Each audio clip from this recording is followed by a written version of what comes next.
Paix et grâce, peuple de Dieu. Nous revenons encore par la grâce du Seigneur pour continuer notre exposé sur l'impact de l'onction, sur le ministère. Nous sommes à Daniel chapitre 5, nous allons prendre le verset 11 ainsi que le verset 12. Nous lisons au nom du Seigneur Jésus. Il y a dans ton royaume un homme qui a en lui l'Esprit de Dieu saint, et du temps de ton Père, on trouva chez lui des lumières, de l'intelligence et une sagesse semblable à la sagesse de Dieu. Aussi le roi Nebuchadnezzar, ton père, le roi, ton père, l'établi chef des magiciens, des astrologues, des chaldéens, des devins. Parce qu'on trouva chez lui, chez Daniel, nommé par le roi Belchazzar, un esprit supérieur de la science et de l'intelligence, la faculté d'interpréter les songes, d'expliquer les énigmes et de résoudre les questions difficiles, que Daniel soit donc appelé et il donnera l'explication. N'oubliez pas, bien-aimés, nous excusons, n'oubliez pas que nous sommes en train de parler sur la science des saints et nous disions que pour que le peuple puisse comprendre la science des saints, le peuple est appelé à être guidé par le ministère et le ministère doit prononcer des paroles agréables et pour prononcer des paroles agréables, le ministère lui-même doit être un chantre agréable. Et pourquoi le guide bien-aimé? Excusez-nous, nous allons prendre quelques versets avant que nous continuions. Nous prenons le livre d'un Thessaloniciens, un chapitre 1er. Écoutez ce que le frère Paul est en train de dire aux Thessaloniciens, ça va nous aider pour la bonne compréhension et après, nous allons continuer. 1 Thessaloniciens chapitre 2, ce que je disais. Écoutez ce que le frère Paul est en train de dire. Il dit ceci, au verset 3, 1 Thessaloniciens chapitre 2, verset 3, il dit, on peut commencer au verset 2 pour la bonne compréhension. Après avoir souffert et réussi des outrages à Philippe, comme vous le savez, nous prîmes de l'assurance à notre Dieu pour vous annoncer l'évangile de Dieu au milieu de bien des combats. Maintenant, nous prenons le verset 3, car notre prédication ne repose ni sur l'erreur, ni sur des motifs impurs, ni sur la fraude. Vous voyez, ici, le frère Paul est en train de nous dire que la prédication, c'est-à-dire l'évangile, l'enseignement, ne doit pas se reposer sur l'erreur, ni sur des motifs impurs, ni sur la fraude. Je prends le premier mot, l'erreur.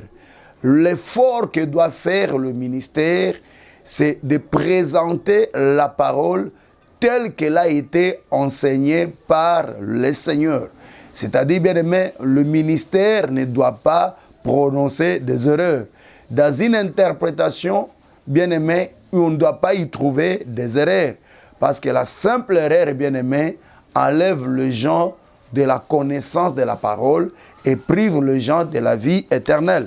C'est comme ça, bien aimé, que même le frère Paul, lorsqu'il exhortait à Timothée, je crois aussi à Tite, pour nommer les anciens, pour établir les anciens, c'est ce que je voulais dire, il dira que les anciens doivent être attachés à l'enseignement tel qu'elle a, à la parole telle qu'elle a été enseignée. C'est-à-dire que celui qui aspire au ministère, celui qui aspire à l'enseignement, d'abord les anciens, comme je vous l'avais dit l'autre fois, c'était deux ministres. Alors, celui qui est établi au ministère doit être attaché à l'enseignement tel qu'il a été enseigné, ou attaché à la parole telle qu'elle a été enseignée. Pour dire que, en réalité, bien-aimé, Dieu n'autorise pas l'erreur. Et alors, pour que le peuple ne puisse pas avaler les erreurs, le peuple doit être auprès des hommes éclairés.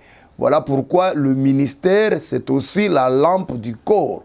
Et le Seigneur Jésus dira, si l'œil qui est la lampe du corps est ténèbre, comment sera grande le ténèbre du corps?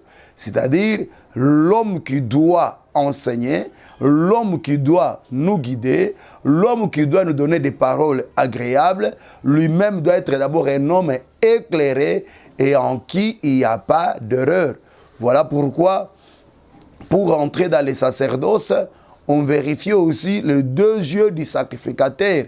Le sacrificateur ne devait pas avoir de taches dans l'un ou dans ces deux yeux. C'est-à-dire que ces deux yeux devaient être clairs. Pourquoi? Parce qu'on devait s'assurer qu'il a une vision claire sur l'offrande qu'il va offrir. Et voilà pourquoi le Seigneur Jésus aussi, quand il devait, avant qu'il puisse envoyer ses serviteurs, c'est-à-dire des apôtres, vous verrez qu'on dit qu'il leur ouvrit l'esprit. Pourquoi il les avait ouvert l'esprit? Pour qu'ils comprennent, bien aimé, la loi, les psaumes et les prophètes. Parce que les provisions, c'était dans la loi, les psaumes et les prophètes. Il n'y a pas de conquête sans provision. Et pour, bien aimé, conquérir, il fallait qu'ils aient l'œil ouvert sur les provisions, ou alors si la provision, si vous le voulez ainsi, que le Dieu des cieux soit loué.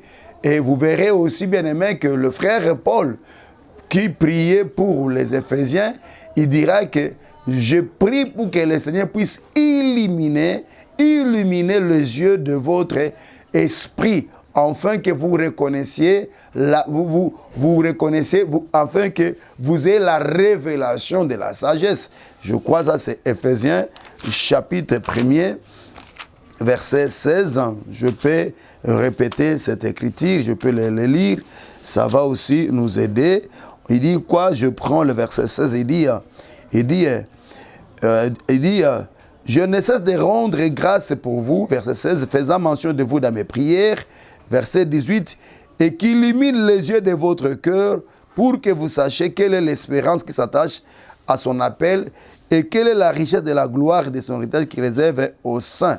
Vous voyez, bien aimé, et quand vous prenez le verset 17, il dit, enfin que le Dieu de notre Seigneur Jésus-Christ, le Père de gloire, vous donne un esprit de sagesse et de révélation dans sa connaissance. C'est-à-dire, bien aimé, le peuple est appelé à être illuminé, mais pour que le peuple soit illuminé, il doit être aussi illuminé par les gens qui sont illuminés. Et les gens qui sont illuminés, ce sont les ministères. C'est comme ça, bien aimé, nous disions que le chandelier avait pour rôle d'éclairer la table des pains des propositions, afin que les sacrificateurs puissent manger le pain éclairé. Mais le chandelier lui-même, pour éclairer la table des pains des propositions, devait avoir sur lui les 7 lampes qui sont en réalité la totalité de la lumière. Et or, quand nous voyons le chandelier, nous voyons aussi les ministères. Or, les chandeliers étaient subdivisés en 5 parties, comme nous le répétons toujours. Et c'est comme ça que dans le ministère, il y a les 5 dons ministériels pour dire que ce soit l'évangéliste, le pasteur, le docteur et le prophète, bien-aimé, ou alors l'apôtre, ça doit être des hommes éclairés. Et Dieu ne permet pas, bien-aimé, qu'ils puissent prononcer des erreurs. Voilà pourquoi, en passant, je vais donner un conseil aux hommes de Dieu. La révélation est progressive. Souvenez-vous de ce que le Seigneur avait dit au frère Paul dans Actes chapitre 26, lorsqu'il était à Paris sur le chemin de Damas. Il lui a dit, je t'établis ministre et témoin pour les choses que tu as vues et pour les choses dont je t'apparaîtrai. C'est ce que je voulais dire. C'est pour dire quoi, bien aimé, que la révélation est progressive. Il y a des choses aujourd'hui que Dieu vous a accordé la lumière, mais il y a des choses pour lesquelles Dieu vous accordera la lumière après le temps. C'est comme ça, bien aimé, là où vous n'avez pas encore la lumière, par sagesse, il est tellement important d'être humble et de ne rien parler. Et même quand le disciple ou le frère viennent vous poser la question, soyez sincères, dites-les que ça ne va rien vous enlever, papa. Dites-les seulement que si ce point-ci, je n'ai pas encore reçu la lumière de la part du Seigneur. Mais néanmoins, vous pouvez consulter d'autres grâces. Voilà pourquoi le ministre doit aussi écouter d'autres ministres. Mais en écoutant d'autres ministres, il doit avoir aussi l'amabilité de vérifier ce que les autres ministres aussi ont dit pour qu'il ne soit pas le répétiteur d'erreurs. Et continuer toujours à prier Dieu pour que le Seigneur puisse aussi l'éclairer. moi qui vous parle, bien-aimé, je n'ai pas honte de consulter d'autres ministres, surtout ceux-là qui ont été avant moi dans le ministère, et c'est là que je considère aussi qu'ils ont une grande lumière. N'oubliez pas, bien-aimé, que nous sommes dans la constellation, et dans la constellation, chaque étoile a sa lumière. Et bien-aimé, nous connaissons le ministère par la lumière que chaque ministère donne. Et bien aimé, si je connais que mon frère X ou mon frère Y a telle grâce dans tel domaine, je n'aurai pas la honte, bien aimé, de lui questionner et de lui demander des amples précisions. Bien aimé, c'est ça aussi ce qui fait la force même ministérielle. Et c'est comme ça qu'il y avait même la conférence de Jérusalem, parce que là, on devait, bien aimé, confronter les connaissances pour que la lumière puisse jaillir, pour que la lumière soit établie et que l'erreur ne soit pas manifestée. Et bien aimé, ce n'est pas aussi une honte, je répète ce que je disais, que si un fils vous demande quelque chose et que vous voyez que vous ne connaissez pas, de lui indiquer la personne indiquée qui peut lui expliquer ça, parce que la révélation est progressive. Que Dieu soit loué. Ça, c'était une petite précision que je voulais ajouter. Et puis, il y a encore une autre petite précision. Quand vous prenez Daniel chapitre 5, on dit ceci au verset, la deuxième partie du verset 11, on dit « Aussi le roi Nebuchadnezzar, ton père, le roi ton père, l'établit chef des magiciens, des astrologues et des chaldéens de devins, parce qu'on trouva chez lui, chez Daniel. » Vous voyez, pour que Daniel soit établi chef de chaldéens, des astrologues, des magiciens et de devins, on devait trouver en lui. Vous voyez, qu'est-ce qu'on avait trouvé en lui? Des lumières, de l'intelligence, de la sagesse. Et puis, bien aimé, cette capacité, cette faculté d'interpréter des songes et d'expliquer les énigmes et de résoudre les questions difficiles. Pour dire, bien aimé, avant d'établir quelqu'un dans le ministère, on doit aussi s'assurer que la personne a cette capacité. On doit s'assurer qu'on trouve en lui d'abord de lumière, on trouve en lui de l'intelligence et une sagesse qui est différente de celle des hommes. Et puis, bien aimé, qu'en lui, il y a, bien aimé, la faculté d'interpréter des songes, d'expliquer des énigmes et de résoudre les questions difficiles. Voilà pourquoi, pour donner la main d'associer à quelqu'un, il faudra beaucoup de temps. Je crois qu'il faut beaucoup de temps, il faut prendre beaucoup de temps. C'est comme ça que le frère Pierre, pour remplacer Judas dans le ministère, il dira que qu'on prenne, il dira que qu'on amène, qu'on choisisse quelqu'un qui a été avec eux depuis le baptême de Jean jusqu'au jour où ils étaient dans la chambre haute. C'est-à-dire que quelqu'un qui a fait avec eux au moins 3 ans. Cela veut dire quoi, bien-aimé? Oui, ce n'est pas juste seulement un problème de maturité, mais c'était aussi un problème de s'assurer que la personne a bien suivi l'enseignement. C'est comme ça que même le frère Paul dira à Timothée, il dira que en exposant ces choses, tu seras un bon ministre nourri de la bonne parole. C'est-à-dire qu'on doit s'assurer que la personne a été bien nourrie. C'est là où je disais, lorsque je finissais, c'est quoi, c'était avant l'émission précédente, je disais que, bien aimé, pour être un bon ministre, il faut être aussi bien instruit, mais le ministre doit avoir aussi la compréhension pour dire que le ministre doit recevoir l'instruction. Et dans l'instruction, je disais, il y a l'instruction verticale, c'est celle que le ministre reçoit de la part de Dieu, c'est tellement importante, mais il y a aussi l'instruction horizontale, pour dire, bien aimé, que dans le ministère, il n'y a pas seulement la verticalité, mais il y a aussi l'horizontalité. C'est-à-dire que le ministre ne doit pas seulement se limiter dans la verticalité, mais il doit aller aussi dans l'horizontalité, écouter d'autres ministres et plusieurs grâces. C'est comme ça que l'association de plusieurs grâces, plus ce qu'il reçoit dans la verticalité, fera de lui un homme vertébré et équilibré en qui on ne trouvera pas d'erreur. Que le Dieu des cieux soit loué. Le temps que je vérifie mon chrono, j'ai parlé pendant 14 minutes, il me reste quelque chose comme 25 minutes avant que nous donnions le communiqué. Et bien aimé, nous disions bien aimé que la femme de Nebuchadnezzar, de Belchazzar plutôt, avait dit que dans Daniel, il y avait une sagesse qui n'était pas comme celle des hommes, mais cette sagesse était comparée à la sagesse de Dieu. Et nous disions que cette sagesse qu'on appelait la sagesse de Dieu, c'était la sagesse supérieure, c'est-à-dire la sagesse, c'est ça qu'on appelle l'évangile éternel, ou alors la parole de la grâce, ou la parole éternelle. Et dans l'émission précédente, nous avons, par la grâce de Dieu, essayé d'expliquer, passant par le livre d'un Corinthien, ainsi que d'autres passages, nous démontrer cette sagesse. Mais aujourd'hui, nous allons ajouter quelque chose pour mettre un point virgule, parce qu'on ne finit pas avec l'enseignement. Si la sagesse est comparée à si la sagesse de Dieu, nous allons prendre 1 Samuel chapitre 21. Nous prenons 1 Samuel chapitre 21, nous prenons le verset 10, ainsi que le verset 13. Que le Dieu de cieux vous bénisse. 1 Samuel 21, nous allons lire au nom du Seigneur Jésus et nous allons parler sur la folie de David. Il est écrit ici, je commence au verset 10. David se leva et s'enfuit le même jour loin de Saoul. Il arriva chez Akish, roi de Gath. Le serviteur d'Akish lui dit, n'est-ce pas là David est roi du pays? N'est-ce pas celui pour qui l'on chantait en dansant? Saül a frappé ses 7000, a frappé plutôt, je me dis, ses 1000, et David ses 10 000.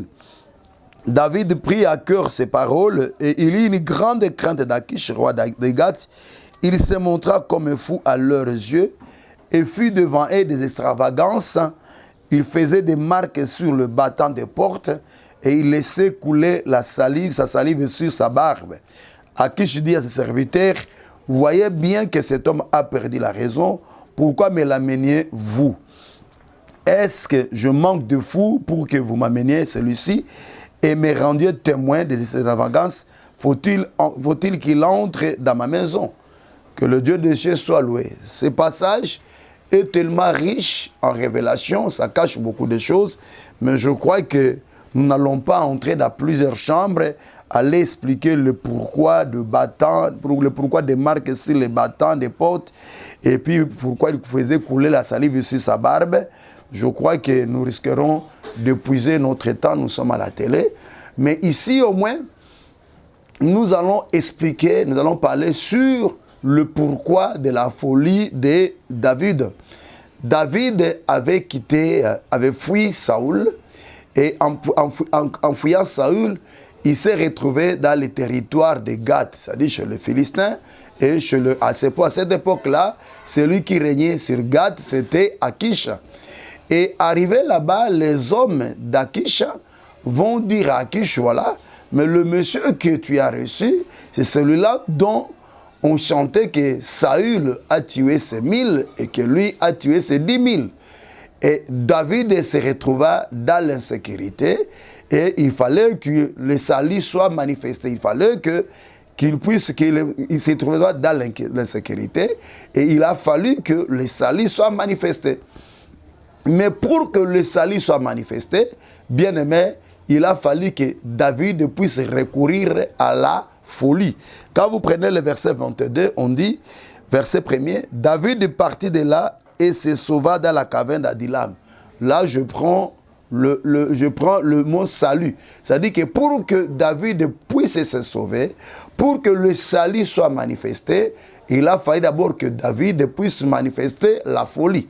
Mais cette folie était caractérisée par la salive qu'il faisait sortir de la bouche. C'est-à-dire que cette salive-là était l'image de la folie. Parce que quand le roi Akish était venu, et en regardant David, pour confirmer que David était fou, il a vu d'abord la salive, ainsi que le marque que David faisait sur le battant de la porte et des portes. Par là, nous comprenons bien aimé que il a vu aussi bien aimé, le marque qu'il mettait sur le battant des portes. Par là, nous comprenons bien aimé que la salive, ensuite, tous ces gestes que David faisait, c'est ce qui a démontré qu'il était fou.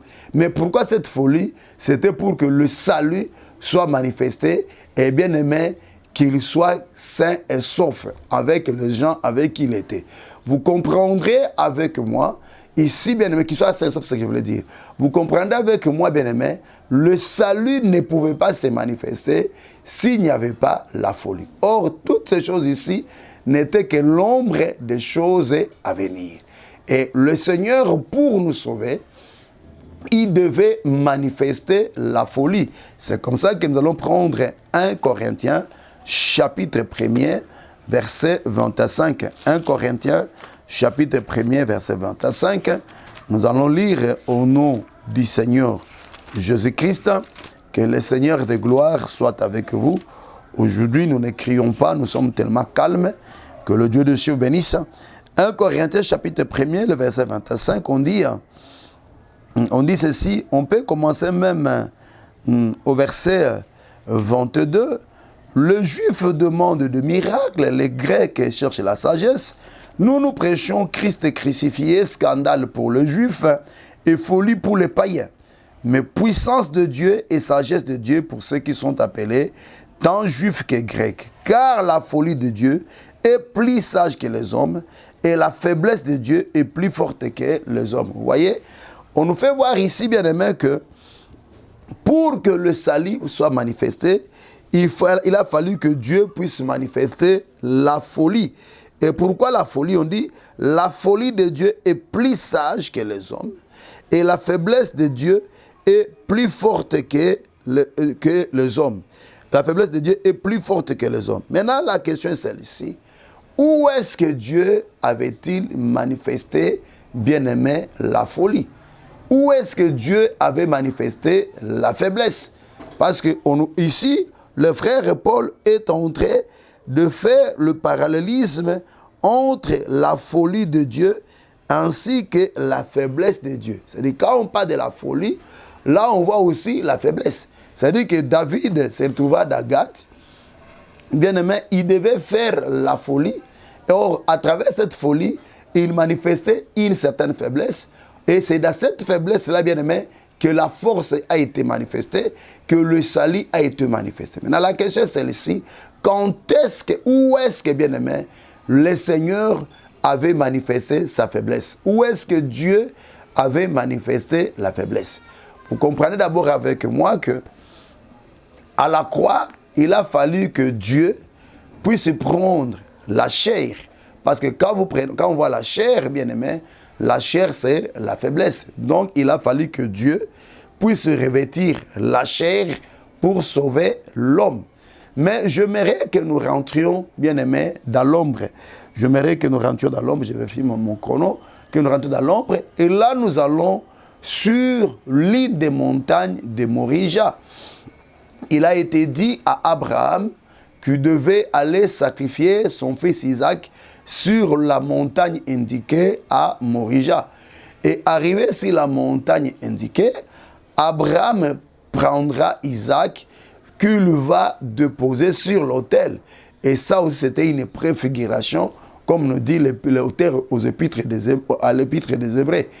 C'était aussi une préfiguration. Mais pendant qu'Abraham voulait soulever la main sur l'enfant, ou lever la main sur l'enfant, c'est alors, bien aimé, que le Seigneur va lui ouvrir les yeux, et lui montrera le bélier. Mais ce bélier avait des cornes retenues dans le buisson. Et il dira à Abraham que le bélier, qu'il prenne le bélier et qu'il le mette sur l'autel à la place d'Isaac. Ici, nous voyons bien aimé que le bélier a fait le rôle de substitut. C'est-à-dire, le bélier a pris la place d'Isaac. Donc ici, quand nous voyons le bélier, nous voyons le substitut. Or, cette scène ici s'est accomplie aussi devant Pilate. Parce que là, il y avait un certain Barabbas, mais de l'autre côté, il y avait un bélier. Et celui qui devait mourir, c'était Barabbas. Mais ce jour-là, le bélier a pris la place de Barabbas et Barabbas est retourné chez lui et le bélier est mort à sa place. Et pour comprendre tout ça, bien aimé, nous allons encore dans Ésaïe 53. là, le frère Ésaïe est en train d'exclamer, qui a reconnu le bras de l'Éternel, qui a crié à notre prédication. Il dit, qui a crié à ce qui nous était annoncé. Ça, c'est Ésaïe 53. De l'autre côté, dans Romains, on dit, qui a crié à notre prédication. C'est la même chose. Qui a crié à ce qui nous était annoncé. C'est-à-dire que la prédication, l'évangile, bien-aimé, c'est ce qui a été annoncé dans Ésaïe 53. C'est-à-dire, la prédication, l'évangile, c'est la faiblesse de Dieu. En d'autres termes, c'est la folie de Dieu. En d'autres termes, c'est ce que David avait accompli à Gath. Voilà. C'est-à-dire que le prédicateur, pour apporter le salut aux hommes, il doit présenter aux gens l'agneau. Jean pleurait parce qu'il n'y avait personne qui était digne d'ouvrir le livre et d'en rompre le sceau. Mais on lui dira, ne pleure pas, car le lion de la tribu de Juda a vaincu. Le lion, c'est la force. Mais lorsque Jean se tourna, il verra l'agneau. Vous voyez? Or, quand nous voyons l'agneau, nous voyons, c'est vrai, l'agneau, c'est le sacrifice, mais nous voyons aussi la faiblesse, bien-aimé. C'est-à-dire que du fort, au lieu de voir le fort, lui, il a vu la faiblesse, oui. Parce que c'est par la faiblesse, bien-aimé, que Dieu a choisi de manifester le salut, de manifester sa force, de manifester sa puissance. C'est par la folie, bien-aimé, que Dieu a choisi, a préféré. C'est par la folie que Dieu est passé pour manifester sa sagesse. Que le Dieu des cieux vous bénisse. Et ici, bien-aimé, des années 53, on dit quoi? On dit, qui a crié à ce qui nous était annoncé? Qui a reconnu le bras de l'Éternel? Il s'est élevé devant lui comme une faible plante. Vous voyez encore? C'est ça l'évangile. Il s'est élevé devant lui comme une faible plante, comme un rejeton qui sort d'une terre desséchée. C'est ça aussi le bois d'acacia. Il n'avait ni beauté ni éclat pour attirer nos regards. Et son n'avait rien pour nous plaire. Là, c'est Christ Jésus à la croix. Méprisé et abandonné des hommes, homme de douleur et habitué à la souffrance. Tout ça c'était la prophétie par rapport à l'œuvre de la croix, parce que c'est à la croix que Christ a été méprisé et abandonné. Maintenant, bien aimé, je saute tout ça parce que vous pouvez le lire, je vous épargne d'une longue lecture. On dit ceci, au verset 4, on dit, cependant, ce sont nos souffrances qu'il a portées, c'est de nos douleurs qu'il s'est chargé, et nous l'avons considéré puni, frappé de Dieu et humilié.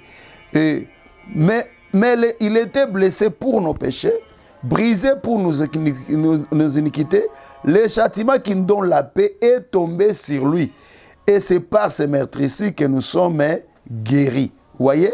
Si nous pouvons même nous limiter par là. Ici, on nous fait voir encore l'œuvre, bien aimé, de la substitution.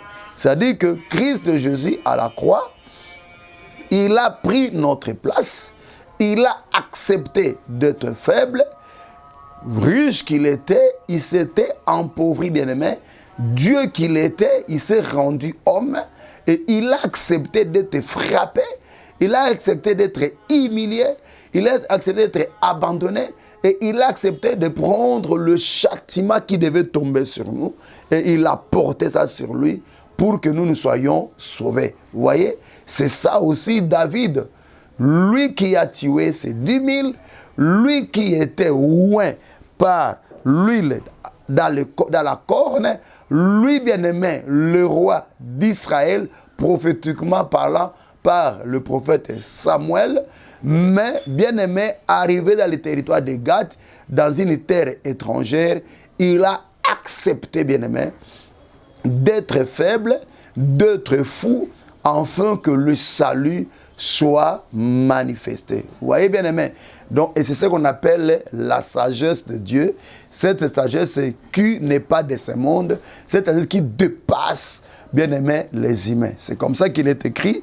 Ce sont des choses, merci mon frère, on dit, Ce sont des choses qui ne sont pas montées dans le cœur de l'homme. Je ne sais pas si je vais finir aujourd'hui, parce que là, il nous reste quelque chose comme 15 minutes. Nous prenons 1 Timothée, chapitre 2. Nous allons lire au nom du Seigneur Jésus. Au verset 9, on dit 1 Corinthiens, je disais quoi? 1 Corinthiens chapitre 2, je m'excuse, ce n'est pas Timothée. 1 Corinthiens chapitre 2, nous pouvons commencer au verset 6, mais je vais au verset 9, on dit « Cependant, c'est une sagesse que nous prêchons parmi les parfaits, sagesse qui n'est pas de ce siècle, ni des chefs de ce siècle, qui vont être anéantis.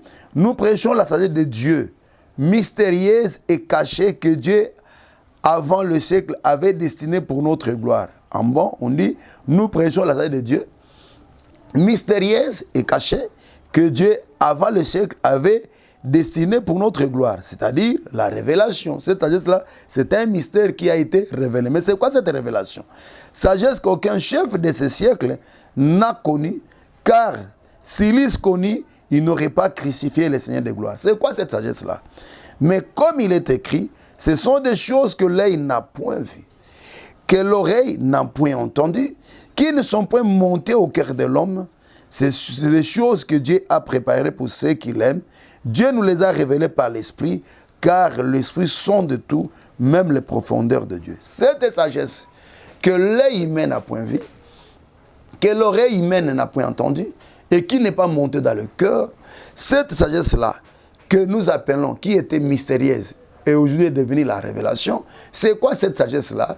C'est quoi cette lumière-là? C'est Dieu qui était fort, Dieu bien-aimé, qui devait prendre la chair humaine. Donc Dieu devait devenir faible, Dieu devait devenir fou, bien-aimé, afin que l'homme soit sauvé. Ça dépasse l'entendement humain. Voir le Créateur, voir le Tout-Puissant, voir l'homme fort devenir, bien-aimé, une faiblesse, devenir une folie, bien-aimé, devenir fou plutôt, pour que devenir faible, devenir fou, pour que l'homme soit sauvé. Et c'est ce que nous dit aussi Proverbe, chapitre 26. J'aime cette écriture-là. C'est une écriture qui restera dans ma tête jusqu'à la fin de mes jours, si le Seigneur Jésus ne revient pas. Encore, pendant que je suis vivant, on dit, Proverbe 26, verset 4 à 5, on dit, « Ne réponds pas à l'insensé selon sa folie, de peur que tu ne le ressembles toi-même. Réponds à l'insensé selon sa folie, afin qu'il ne se regarde point sage. » Je vous ai déjà expliqué ça ici. Ici, il y a deux personnes. Il y a l'insensé, mais il y a aussi les sages. Et il y a deux temps. Il y a un temps où les sages ne devaient pas répondre à l'insensé selon sa folie, de peur que les sages ne lui ressemblent. Mais il y a aussi un temps où l'insensé, où les sages devaient répondre à l'insensé selon sa folie, afin que l'insensé ne se regarde pas comme sage.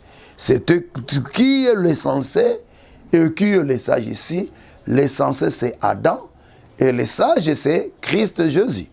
Et tous les temps où Christ Jésus ne devait pas répondre à Adam selon sa folie, c'était tous les temps de l'ancienne alliance.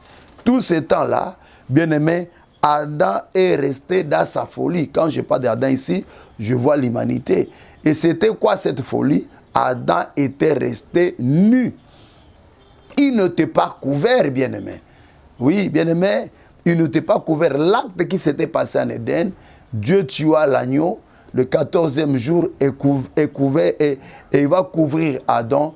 C'était prophétique. Cet acte-là s'est accompli à la croix. Mais ici, vous voyez, bien aimé, que le Dieu de Dieu soit loué. Vous voyez, tous ces temps de l'Ancienne Alliance, l'humanité était nue. L'humanité, bien aimé, n'était pas couverte. L'humanité était dans la folie. Quand nous voyons la nudité ici, nous voyons aussi la folie. Mais il a fallu qu'à la croix maintenant, que le sage qui est Dieu, que le sage qui est Christ Jésus, puisse maintenant répondre à l'essentiel qui était Adam selon sa folie, pour dire quoi? Prendre maintenant la nudité d'Adam, afin que Adam ne puisse pas se regarder sage et qu'il soit sauvé. Donc, il a fallu qu'à la croix, Christ Jésus devienne faible, Christ Jésus devienne fou, Christ Jésus puisse prendre, bien aimé, la nudité qui était la nôtre, c'est-à-dire cette faiblesse-là, cette folie-là, et pour que nous soyons sauvés. Vous avez compris que le Dieu des cieux, merci mon frère, que le Dieu des cieux soit loué. Donc par là, bien-aimé, nous comprenons, bien-aimé, que ici, bien-aimé, pour que nous soyons sauvés, il a fallu que Dieu puisse manifester d'abord la faiblesse, puisse manifester la folie. Et cette faiblesse-là, cette folie-là, c'est ce que nous appelons la sagesse. Et ceci nous amène, bien-aimé, c'est ce qui nous a amené auprès de David. Et c'est à travers cette sagesse, c'est à travers cette folie, c'est à travers cette sagesse-là, en réalité, qui est folie pour les hommes, alléluia, que Dieu a manifesté le salut. C'est-à-dire, il n'y a pas le salut sans la faiblesse de Dieu. Il n'y a pas le salut sans la folie de Dieu. Et cette faiblesse, cette folie de Dieu, c'est ce qu'on appelle la sagesse qui dépasse celle des hommes. La sagesse est semblable à celle de Dieu. Que le Dieu des cieux vous bénisse. Vous voyez? Maintenant, je retourne à Morija il me reste quelque chose comme 6 minutes. Je retourne à Morija et puis on va continuer l'émission prochaine. Là maintenant, quand Abraham leva les yeux, il verra un bélier. Mais seulement ce bélier avait des cornes, mais les cornes étaient retenues. Or, quand nous voyons le bélier, bien aimé, nous connaissons que le bélier, c'est un animal aussi puissant. C'est un animal fort. Ce n'est pas pour rien, bien aimé, dans les 4 animaux que le Seigneur s'est servi pour représenter le royaume des nations. Vous comprendrez, bien aimé, que le royaume de Mède et de Perse était représenté comme un bélier. Parce que le bélier, c'est un animal aussi fort. Mais ici, quand nous voyons le bélier, nous voyons aussi la force. Mais on dit que le bélier avait les cornes. Or, les cornes, dans le langage prophétique, ça parle aussi de la puissance, ça parle aussi de la force. Mais ces cornes-là étaient retenues par le buisson. C'est ça le dépouillement. C'est-à-dire, bien aimé, pour que le bélier puisse jouer le rôle du substitut, bien aimé, il a fallu que le bélier soit dépouillé. Et ceci nous amène directement dans le livre d'Éphésiens, de Philippiens, Éphésiens chapitre 2, que le Dieu de cieux nous bénisse. Éphésiens chapitre 2, nous prenons le verset... Philippiens chapitre 2, je m'excuse, ce n'était pas Éphésiens. Nous prenons le verset 5, on dit ceci. Ayez en vous les sentiments qui étaient en Jésus-Christ, lesquels existant en forme de Dieu, n'a point regardé comme il n'y peut arracher d'être égal avec Dieu, mais s'est dépouillé lui-même en prenant une forme de serviteur et devenant semblable aux hommes et ayant paru comme un simple homme, il s'est humilié lui-même, se rendant obéissant jusqu'à la mort, même jusqu'à la mort de la croix. Je ne me limite pas là. Ici, vous voyez, c'est-à-dire qu'on nous fait voir que le bélier qui a été dépouillé, que le bélier dont les cornes étaient retenues, en réalité, c'était Christ Jésus, mais qui s'était dépouillé lui-même. Mais pourquoi s'était-il dépouillé, bien-aimé? C'était qu'il s'était dépouillé pour sauver l'homme.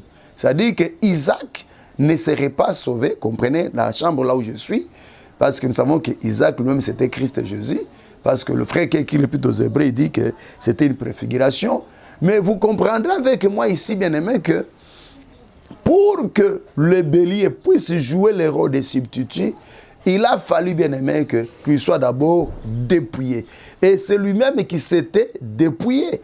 Voilà pourquoi il dira à Pilate, tu n'as aucun pouvoir sur moi, à part le pouvoir que le Père t'a donné sur moi. Vous comprenez? Oh, le Père, c'était lui-même.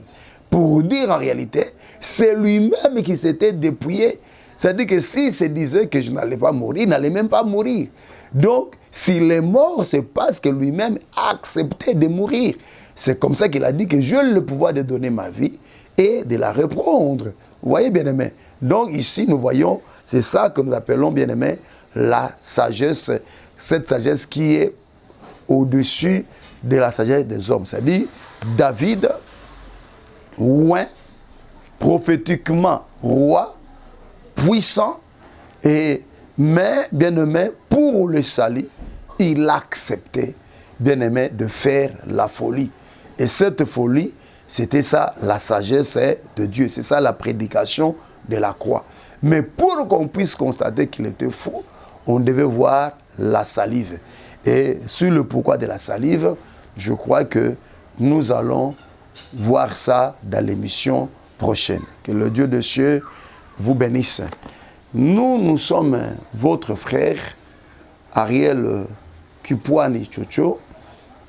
Nous évoluons dans l'assemblée qui est sur Kitega, numéro 50, non loin des avenues Bokassa et Bakongo. C'est là où nous œuvrons. Kitega, numéro 50. Nous ne sommes pas loin des avenues Bokassa, c'est-à-dire que n'ayez même pas peur. Même d'ailleurs devant l'avenue là, il y a déjà le transport. Donc dès que vous descendez sur Kitega, vous demandez le numéro 50. C'est la troisième parcelle à gauche, à votre gauche, quand vous descendez vers Barumbu. Et puis si vous êtes sur Bakongo, c'est la deuxième parcelle à votre droite. Si vous montez vers la commune de Kinshasa, c'est là où nous sommes.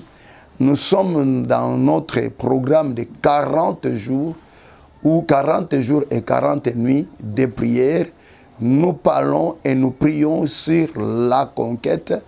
Et la semaine ici, ça sera la troisième semaine. Et par la grâce de Dieu, nous aurons la grâce d'avoir l'intervention de l'apôtre Enoch Tamba, qui sera avec nous le mardi, le mercredi, le jeudi et le vendredi, de 17h à 19h30, et ainsi que le dimanche, de 9h à 12h. Je ne sais pas si nous allons marcher au même rythme avec la télé, si la télé respecte le programme, les vidéos telles qu'on les donne. Donc, bien aimé, la semaine ici, nous sommes avec le frère, l'apôtre Enoch Tamba. Il est avec nous le mardi, le mercredi, le jeudi, le vendredi, de 17h à 19h30, ainsi que le dimanche, de 9h à 12h. Et la nuit, de 23h à 1h, c'est moi, votre humble serviteur, qui conduit la prière. Nous sommes là de 23h à 1h. Mais nous sommes aussi sur WhatsApp. Si vous voulez vous joindre avec nous, si vous êtes loin et que le temps ne vous permettra pas d'être la nuit, nous sommes sur WhatsApp. Vous pouvez nous contacter sur le numéro qui est là. Nous allons vous ajouter. Nous avons des numéros. C'est celui qui est là. Et puis l'autre, c'est 81 688 48 08. 081 688 48 08. Pour ceux qui sont à l'étranger, vous mettez plus 243 81 688 48 08. Nous sommes là et quand nous sommes là, nous prions en direct ensemble et Dieu fera grâce. Et profitez aussi de ces moments de grâce, Dieu fera grâce. Et surtout que Dieu nous a fait aussi grâce de petits dons, des paroles de connaissance, des prophéties et pourquoi pas aussi des guérisons. Et Dieu fera grâce, même le soir aussi. Ne manquez pas de 17h à 19h30. Dieu vous bénira. Si vous avez besoin de nos audios, contactez-nous à ces numéros et vous serez bien servis. Nous sommes aussi sur YouTube, Chocho Kipuani TV. Nous sommes aussi sur page Facebook, Chocho Kipuani. Nous sommes aussi sur Instagram, Chocho Kipuani.